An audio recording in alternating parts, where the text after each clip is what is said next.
Hello everyone.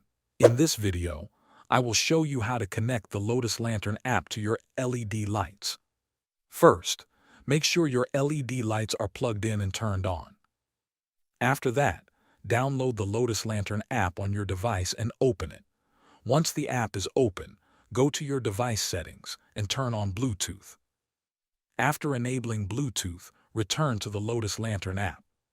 Now tap on the settings icon in the top right corner of the app and enable the Auto Connect option. The app will start searching for your LED lights and try to connect automatically.